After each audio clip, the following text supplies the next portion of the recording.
Après presque 10 ans d'absence, Daniel Day-Lewis revient au cinéma, il sort de sa retraite pour tourner sous la direction de son fils. Vous l'avez peut-être compris, j'ai vu Anémone, les racines du mensonge, et il faut qu'on en parle. Anémone, de quoi ça parle? On suit Ray, joué par Daniel Day-Lewis, qui est un ancien soldat qui vit reclus dans la forêt depuis des années. Il est hanté par son passé, et quand son frère lui rend visite, des non-dits explosent, et le film plonge dans une sorte de rétrospective du passé de Ray. On explore la culpabilité que Ray peut ressentir, et les liens familiaux qui malgré tout restent forts. C'est un film qui n'est pas fait pour tout le monde. Déjà parce que son rythme est relativement lent, c'est vraiment un film très lent, presque contemplatif par moment, qui prend du temps d'installer une ambiance, peut-être même trop, à mon sens. C'est son principal défaut, on va être honnête. Hein. À côté de ça, Daniel Day-Lewis, il est accompagné de Sean Bean, et les deux sont magistrales, bien évidemment. On voit que Daniel Day-Lewis, malgré ses presque 10 ans d'absence, comme je disais tout à l'heure, il n'a rien perdu. Hein, vraiment, il porte le film, je vais être honnête. Et comme évoqué plus tôt, malgré ça, le gros défaut du film, c'est sa lenteur. Vraiment, en plus, le film a cette volonté d'explorer c'est le passé lourd de Ray, les traumas qu'il a pu avoir quand il était soldat, les choses qui l'ont obligé à se retirer de sa famille pour s'isoler dans les bois. Et c'est un film qui est relativement lourd. Je pourrais comprendre que ça plaise pas à tout le monde. Et une autre question qu'on pourrait se poser, pourquoi le film s'appelle Anémone? Alors Anémone, pour ceux qui savent pas, c'est une fleur. C'est une fleur blanche, il me semble. Enfin, il y a des anémones blanches, et en tout cas, ils en parlent dans le film, justement. Mais c'est souvent une fleur qui est associée à la fragilité, à l'abandon, au deuil, à la douleur, et c'est ce que traverse Ray dans le film. Et c'est pour ça que le film fait le lien avec l'anémone. L'anémone représente donc Ray avec sa fragilité émotionnelle, avec le poids de son passé, avec l'impossibilité de guérir complètement de ce qu'il a traumatisé. Et puis c'est hyper intéressant comme façon de faire. J'ai beaucoup aimé le parallèle qu'il peut faire avec ses fleurs fragiles et sa personne lui-même. On pourrait faire un autre petit parallèle entre la véritable vie de Daniel Day-Lewis, parce que c'est Sean Bean, du coup le personnage de Sean Bean qui va voir Ray, évoque justement le fils de Ray, qui il a un père qui lui manque, un père qu'il a très peu connu, un père qui prend pour un gros salopard, on va dire, pour utiliser des termes un peu simples. Donc un fils qui lui en veut évidemment, parce qu'un père absent, forcément, on lui en veut, c'est logique. Et justement, ça va jouer sur cette balance émotionnelle pour que Ray puisse revenir dans la vie de son fils. Et du coup, le parallèle que j'évoquais, c'est un peu ce qui se passe avec Daniel Day-Lewis et son fils, qui est donc à la réalisation, je rappelle, parce que Daniel Day-Lewis s'est isolé, on va dire, du cinéma, et il sort de sa retraite pour son fils, pour jouer dans le premier long métrage de son fils. Donc ça fait presque un parallèle avec l'histoire du film, ce qui est plutôt assez touchant. On voit que son fils, dont j'ai oublié le nom, Roman Day-Lewis, du coup je sais même plus ce que je disais. Il y a eu un cut pour vous, mais j'ai cherché son nom. Je sais plus ce que je disais, mais on voit que le parallèle qu'a voulu faire son fils est relativement simple à déduire, on va dire. Et donc c'est un film que j'ai beaucoup de mal à apprécier. J'ai eu beaucoup de mal à rentrer dedans, on va être honnête, parce que sa longueur, sa lenteur, c'est beaucoup de plans contemplatifs, c'est beaucoup de dialogues, c'est beaucoup d'évocation du passé. La relation entre Sean Bean et Daniel Day-Lewis dans le film, c'est relativement intéressant. Tout ce qui est évoqué, tout ce qui est fait dans le film, c'est relativement intéressant. Notamment, il y a un travail sur la couleur. La chambre du fils, par exemple, elle est entièrement peinte en bleu. Enfin, les murs, en tout cas. Je crois que même la parure de lit est bleue. L'image est un peu bleutée. Ça évoque un peu la mélancolie. Ça évoque un peu, peut-être un peu l'état émotionnel dans lequel le fils se trouve.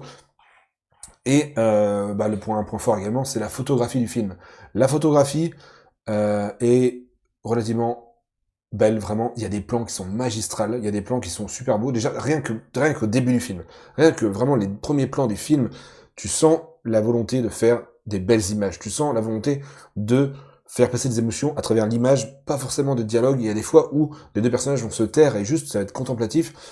Et c'était agréable quand même à regarder, mais comme je vous l'ai dit, j'ai peut-être un peu moyennement apprécié le film. Je vois dans quelle direction il a voulu aller, Roman Day Lewis, mais voilà, pour moi c'est un peu raté. En fait c'est un peu paradoxal, vous allez me dire, c'est complètement paradoxal ce que je suis en train de dire, parce que j'appuie sur les gros points forts du film. Je dis qu'il est intéressant, mais je dis également que je n'ai pas forcément beaucoup aimé. Alors je l'ai pas détesté, c'est moyen plus, on va dire. Voilà. Alors pour tout vous dire, je continue à noter mes films sur Sens Critique. Le lien de mon Sens Critique est dans les commentaires, et dans la description si vous le souhaitez. Je lui ai mis 6 sur 10, donc c'est au-dessus de la moyenne, mais c'est pas non plus extraordinaire. Mais il y a un travail de fou qui a été fait dessus. Malheureusement, encore une fois, ça fait partie de ces films qui sont en France trop peu distribués. Je ne sais pas si vous allez la voir dans un cinéma autour de chez vous, ou en tout cas, quand ce genre de films sont distribués, en tout cas par chez moi, je prends l'exemple des cinémas qui sont autour de chez moi, ils sont souvent décalés à plusieurs semaines, parce que en ce moment, il y a beaucoup trop de sorties importantes, et ce genre de films un peu secondaires, un peu films indépendants presque, sont relayés au deuxième plan, voire au troisième plan. Donc, si vous avez l'occasion de le voir au cinéma par chez vous, n'hésitez pas, parce qu'à mon avis, il va pas rester longtemps, malheureusement. C'est relativement dramatique. Mais voilà.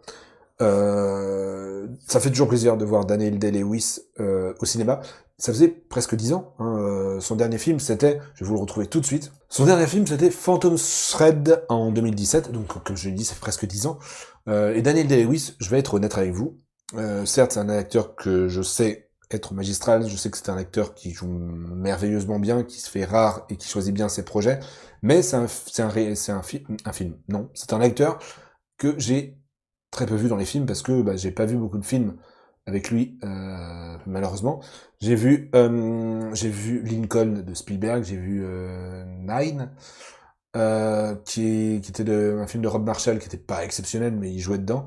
There Will Be Blood, on me l'a conseillé 1000 fois, mais il faut que je le regarde, de Paul Thomas Anderson, hein, qui a été récemment oscarisé à de nombreuses reprises pour sa bataille, son film Une bataille après l'autre. J'ai vu également Gang of New York de Martin Scorsese, mais j'ai pas vu grand chose avec Daniel Day-Lewis, mais je sais qu'il est un putain d'acteur, et rien que pour ça, je vous encourage à aller voir Anémone si vous avez l'occasion.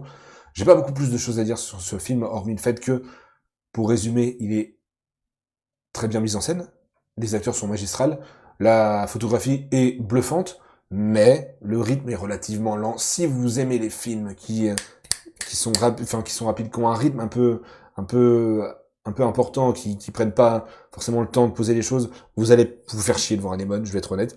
Mais moi, j'aime bien les films qui prennent leur temps, mais là, il prend un poil trop son temps pour moi, vraiment. J'ai décroché à plusieurs reprises au cinéma, j'étais en mode... En fait, le film dure 2 heures, mais c'est vraiment 2 heures que j'ai vu passer, vraiment, je les ai subis, ces 2 heures, malheureusement. Donc voilà, c'est un film à demi-teinte, je crois que c'est son premier film à son fils, donc on peut être indulgent, mais en soi, ça promet de belles choses pour lui à l'avenir, parce que si il continue à faire des films avec cette qualité photographique, après c'est pas lui, c'est le directeur artistique c'est le chef-op qui a fait tout ça, mais c'est intéressant. Donc à suivre pour son fils, hein, pour ses futurs films. Je lui souhaite que de réussite, hein, pour la suite. Malheureusement, je pense que Anémone va se planter, donc ça sera peut-être pas pour cette fois la réussite, mais on croise les doigts pour la suite. C'était une critique rapide de Anémone, Anémone, le nom en entier, s'il vous plaît. Anémone, les racines du mensonge. Voilà, on va se laisser là-dessus, le mensonge. Et puis voilà, écoutez, allez le voir, faites votre propre avis, et n'hésitez pas à me dire ce que vous en avez pensé dans les commentaires. Merci à tous d'avoir suivi cette petite vidéo, on se retrouve rapidement pour la suite. Salut!